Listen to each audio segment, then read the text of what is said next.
আজ আমার মনটা যে তাই পেকম তুইলা নাচে রে নাচে রে নাচে রে। এই ক্রিকেট পাগল বাঙালি, খবর রাখেন কি আর জানেন কি? বাংলাদেশ তো আজকে জিতে গেছে 25 রানে, 1-2 রানে নয়। চমৎকার একটা গুরুত্বপূর্ণ ম্যাচ ছিল এবং বাংলাদেশ খুব সুন্দরভাবে কামব্যাক করেছে। আর আমার মনটা পেকম তুলে নাচছে। কিন্তু শুরুতে কিন্তু বাংলাদেশ আগের মধ্যে একটা ঘটনা ঘটাই ফেলছিল। নাজমুল শান্ত এই যে রিভার্স সুইপ করে বলটা নিয়ে দিয়ে দিছে যে ভাই ধরেন আমার বলটা। লিটন দাসও সেম ঘটনা করছে, তবে এই লিটন দাসের বলটা যে বলটা ও সুইপ শটটা করছিল, শটটা খারাপ ছিল না, কিন্তু ফিল্ডারের পারঙ্গমতায় দূরদর্শিতায় ক্যাচটা লুপে নিছে। যদিও সে ডিস্টেন্সটা পেয়ে গেছে, সেই জন্যই ক্যাচটা হয়ে গেছে। কিন্তু বিষয়টা হইল এই দুইজন দ্রুত আউট হওয়ার পরও সাকিব আল হাসান মাঠে এসে আজকে দুর্দান্ত রকমের একটা ইনিংস খেলেছে এবং এটা তার দরকার ছিল। তার একটা ইজ্জতের সওয়াল হয়ে গেছে।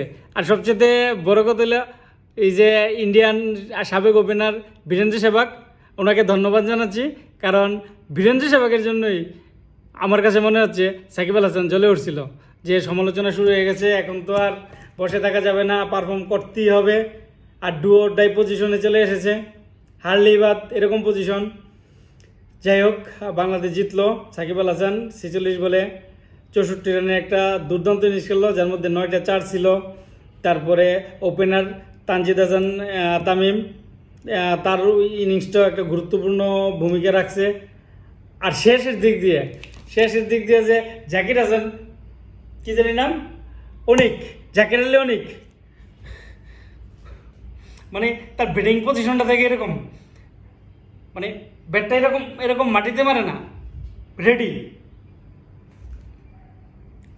রানও করছে পর্যাপ্ত বলতে কি, তার স্ট্রাইক রেটটা ছিল দুর্দান্ত। শেষের দিক দিয়ে যেই অ্যাঙ্কারিং রোলটা প্লে করার দরকার, ওই রোলটাই প্লে করছে। রান করছে কত? 7 বলে 14, 200 স্ট্রাইক রেট। 200 স্ট্রাইক রেট দেখতে কি একটা আরাম লাগে, মনে হয় যে চোখের প্রশান্তি।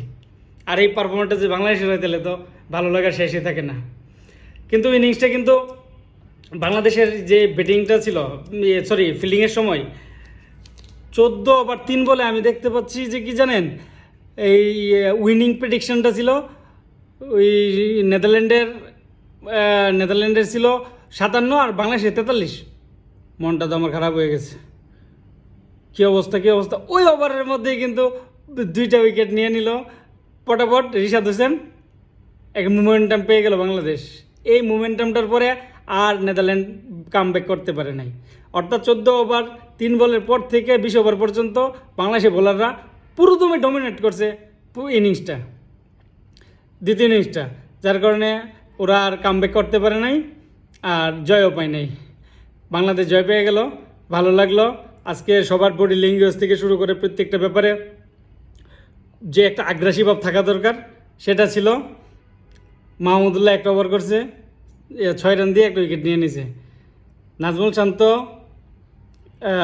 তার যে বোলার ব্যবহারের যে ইয়েটা ছিল, গত ম্যাচেও ছিল, দক্ষিণ আফ্রিকার ম্যাচে ক্যারিশমাটিক যে ব্যাপারটা ছিল, আজকেও ওইভাবেই করছে।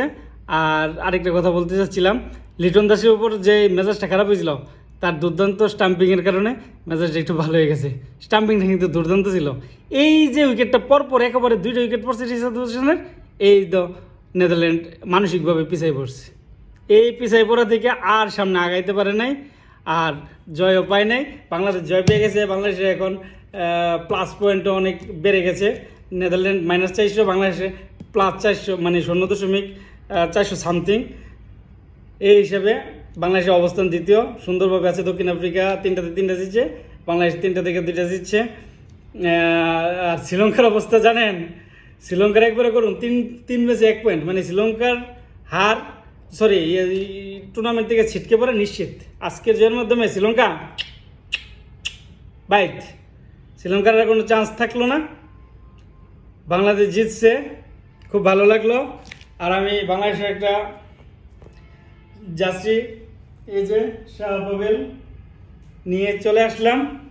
ভালো লাগলো আজকে সব মিলে। আশা করি নেপালের সাথে বাংলাদেশ জয় দিয়ে বাংলাদেশ পরের রাউন্ডে যাবে, সুপার 8-এ যাবে, সেই প্রত্যাশা থাকছে। বাংলাদেশ দলের জন্য শুভকামনা। আর ওই যে গানটা ছিল, আজ আমার মনটা যে তাই কম তুইলা নাচে রে নাচে রে নাচে রে নাচে রে। ভালো থাকবেন।